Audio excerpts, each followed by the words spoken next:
The power of empathy, unlearning violence, reshaping our world. Welcome to the BlackCEO Podcast. I'm your host, and today we're diving into a topic that's both urgent and profound.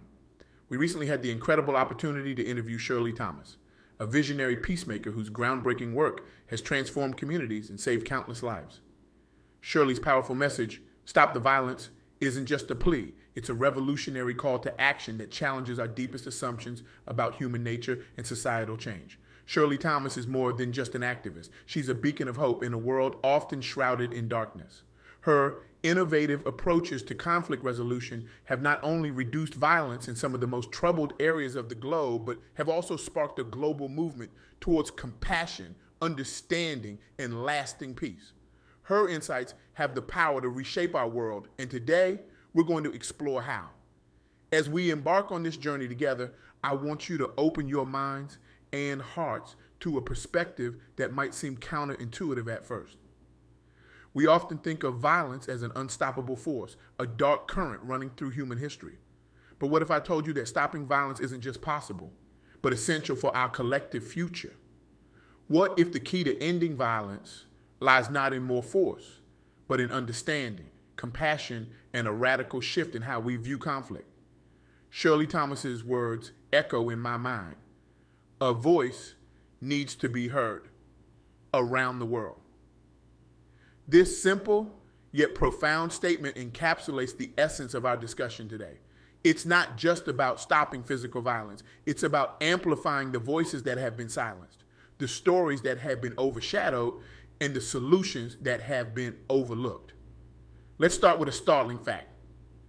According to the World Health Organization, more than 1.6 million people lose their lives to violence each year. That's roughly one person every 20 seconds. Let that sink in for a moment. In the time it takes you to listen to this sentence, someone, somewhere in the world has died due to violence. But here's where it gets interesting and where Shirley's insights come into play. Despite what we might assume, violence isn't an inevitable part of human nature. It's a learned behavior shaped by our environments, our experiences, and our societal structures. This brings us to our first key insight from Shirley Thomas. Violence is not innate. It's a symptom of deeper societal issues. When we frame violence as an inherent human trait, we absolve ourselves of the responsibility to change it. But by recognizing it as a learned behavior, we open the door to unlearning it. Think about that for a moment. If violence is learned, then peace can be taught. This isn't just optimistic thinking, it's a paradigm shift that has the power to transform communities, nations, and ultimately our world. Now, you might be wondering, if it's that simple, why haven't we solved this problem already? That's where our second key insight comes in. The solution to violence often lies in the very places we least expect it. Shirley Thomas shared a powerful story that illustrates this point. In a neighborhood plagued by gang violence, a group of mothers decided to take action. Instead of calling for more policing or harsher punishments, they organized community dinners. These weren't just meals. They were opportunities for dialogue, for understanding, for humanizing those who had been labeled as criminals or thugs. The result, a significant decrease in violent incidents. Why? Because these dinners addressed the root causes of violence, isolation, lack of opportunity, and the absence of a supportive community. By creating spaces for connection and understanding, these mothers did what increased law enforcement couldn't. They began to heal the community from within. This story challenges our conventional wisdom about combating violence. We're often told that the answer lies in more security, stricter laws, or harsher punishments. But what if the most effective solutions are the ones that seem the least intuitive? What if the key to stopping violence is not more force, but more empathy? This brings us to our third key insight from Shirley Thomas. Effective violence prevention requires a holistic approach that addresses root causes. It's not enough to react to violence after it occurs. We need to create environments where violence becomes unnecessary and unthinkable. Let's look at another example that Shirley shared.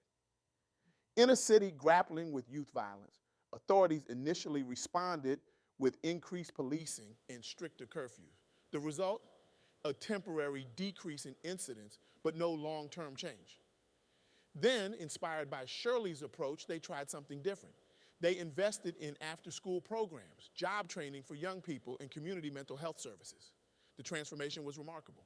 Not only did violent incidents decrease, but school attendance improved, employment rates among young people increased, and the overall sense of community well-being skyrocketed. By addressing the underlying issues of hopelessness, lack of opportunity, and untreated trauma, they created an environment where violence lost its appeal and its perceived necessity. Now, I can almost hear some of you thinking, that sounds great in theory, but is it really practical on a larger scale? It's a fair question, and it leads us to another crucial point that Shirley emphasized: the power of individual action in creating global change. We often feel powerless in the face of global issues like violence. We see it on the news, we read about it online, and it can seem like an insurmountable problem. But Shirley Thomas reminds us that every global shift starts with individual actions, with single voices raised against injustice. Consider the story of Malala Yousafzai, who stood up against violence and oppression in her community and became a global advocate for education and peace. Or think about the mothers in Argentina who, through their persistent protests, helped bring an end to a violent political regime. These examples show us that individual voices, when raised with conviction and persistence, can create ripples that turn into waves of change. But here's where it gets really interesting, and where Shirley's insights truly shine. The most effective individual actions often don't look like what we traditionally think of as fighting violence. They're not always about confrontation or direct opposition. Sometimes the most powerful actions are acts of creation, of community building, and of fostering understanding. Shirley shared a story about a young artist in a conflict-ridden area who started a mural project. This project brought together people from different factions of the community to create art together. As they worked side by side, sharing stories and experiences, long-held animosities began to dissolve. The murals became symbols of unity and hope, and incidents of violence in the area decreased significantly. This story illustrates a profound truth. Sometimes the most effective way to combat violence is to create something beautiful in its place. It's about replacing the narrative of conflict with one of cooperation, creativity, and shared humanity. Now, let's pause for a moment and reflect on what we've discussed so far. We've challenged the notion that violence is innate and unchangeable. We've explored how solutions to violence often come from unexpected places. We've seen how addressing root causes can lead to lasting change. And we've recognized the power of individual action in creating global shifts. But there's one more crucial element that Shirley Thomas emphasized, and it's perhaps the most challenging and important of all: the role of forgiveness in breaking cycles of violence. When we think about stopping violence, forgiveness rarely enters the conversation. If anything, it might seem counterintuitive, even inappropriate. Shouldn't we be focused on justice, on holding perpetrators accountable? But here's where Shirley's insights turn our assumptions on their head. Forgiveness, she argues, is not about excusing harmful actions or forgetting justice. Instead, it's a powerful tool for breaking the cycle of retaliation and resentment that often perpetuates violence. Let me share a remarkable story that Shirley told, one that illustrates this point powerfully. In a community torn apart by years of ethnic conflict, a woman whose son had been killed decided to reach out to the family of her son's killer. Instead of seeking revenge, she invited them to a meal. The initial meeting was tense, filled with pain and unspoken accusations. But as they shared food and gradually began to talk, something extraordinary happened. The mother of the victim and the mother of the perpetrator found common ground in their shared grief. One for a lost son, the other for a son lost to violence and imprisonment. Over time, these two women became unlikely allies in peace-building efforts in their community. Their example of forgiveness and reconciliation inspired others, and slowly, the cycle of violence that had seemed unbreakable began to crumble. This story challenges us to reconsider our understanding of justice and healing. It suggests that true justice might sometimes look more like reconciliation than retribution. It proposes that healing, both individual and societal, might require us to do the seemingly impossible, to extend compassion even to those who have caused harm. Now, I can almost hear the objections forming, but what about accountability, you might ask? Doesn't forgiveness let perpetrators off the hook? These are valid concerns, and they bring us to a crucial point. Forgiveness doesn't negate the need for accountability. Instead, it creates a space where true accountability, one that leads to genuine change and rehabilitation, becomes possible. Shirley Thomas emphasizes that forgiveness is not a single act, but a process. It's not about forgetting or excusing harmful actions. Rather, it's about freeing ourselves from the burden of hatred and resentment, which often perpetuate cycles of violence. It's about creating a space where healing and transformation become possible, not just for victims, but for perpetrators and communities as a whole. This brings us to a profound realization. Stopping violence isn't just about ending physical conflict. It's about healing the wounds, both visible and invisible, that drive people to violence in the first place. It's about creating communities where every voice is heard, where every person feels valued, where conflicts are resolved through dialogue rather than force. As we near the end of our journey today, I want to leave you with a thought-provoking question, one that Shirley Thomas posed during our interview. What would our world look like if we approached violence, not with fear and retaliation, but with understanding and a commitment to healing? Imagine for a moment a world where conflicts are seen not as battles to be won, but as opportunities for growth and understanding. A world where communities come together to address the root causes of violence, poverty, inequality, trauma, rather than simply reacting to its symptoms. A world where every individual recognizes their power to be a force for peace, whether through grand gestures or small daily acts of kindness and understanding. This vision might seem utopian, even naive in the face of the violence we see in the world. But remember, every great change in human history started as an idea that seemed impossible at first. The abolition of slavery, universal suffrage, the civil rights movement, all of these began as dreams that challenged the status quo and demanded a better world. Shirley Thomas's call to stop the violence is more than just a slogan. It's an invitation to reimagine our approach to conflict, to reconsider our assumptions about human nature, and to recognize our individual and collective power to create change. As we conclude, I want to challenge each of you to take this message to heart. How can you be a voice for peace in your community? How can you address the root causes of violence in your sphere of influence? How can you practice forgiveness and understanding even in the face of conflict? Remember, stopping violence isn't just about ending physical conflict. It's about creating a world where violence becomes unnecessary and unthinkable. It's about amplifying the voices that have been silenced, addressing the wounds that have been ignored, and building communities based on understanding, empathy, and shared humanity.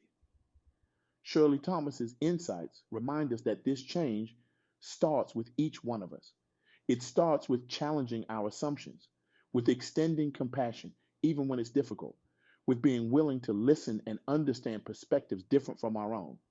It starts with recognizing that every act of kindness, every effort to build understanding, every step towards healing is a powerful blow against violence.